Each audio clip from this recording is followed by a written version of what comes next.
మనం జలుబు వచ్చినప్పుడు ఎంత ఇబ్బంది ఫీల్ అవుతాం దూరంగా.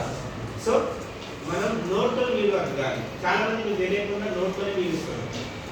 ఒకసారి అబ్జర్వ్ చేయండి, నోరు పోసుకొని ముక్కుతో నీళ్ళని సరే,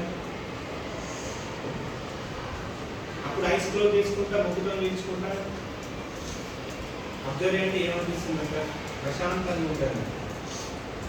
ఎప్పుడైనా మీరు బ్రీత్ని ముక్కుతోనే వీర్చాలి. ఇది వచ్చేనా ఎట్లా ఓకే రామశ్రీ మన తెలియకుండా నోట్తో నోడుతుంది. ఒక్కోసారి వాకింగ్ చేసేటప్పుడు నోట్లో గాలి వస్తే నోటప్పుడు బాగా, అప్పుడు మీరు వాకింగ్ చేసేటప్పుడు పెరుగు దగ్గర పెట్టుకొని చేయాలి, పరిగెత్తండి బాగా కాదు. అదొక మంచి టెక్నిక్. ఒకసారి అబ్జర్వ్ చేసుకోండి. మీకు ఎక్కడి నుంచి ఒకసారి అబ్జర్వ్ చేసుకోండి.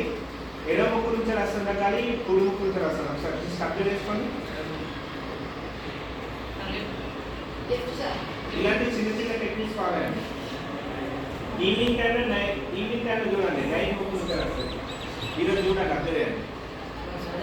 ఇలాంటి కరెక్ట్ బ్రీత్ చేయడం ద్వారా ఏమైతే అంటే మీరు ఒక పవర్స్ డెవలప్ చేయచ్చు. ఇది చాలా మంది అంటారు ఈ నోట్తో పోతే గాలి పోతే ఏదైతే ఇబ్బంది అవుతుంది. సో అది అందుకే పిల్లలు గాలి తీస్తే బాగుంటుంది. చేద్దాం ఇక బ్రీత్ టెక్నిక్ ఏంటి చదువుకుంటారు.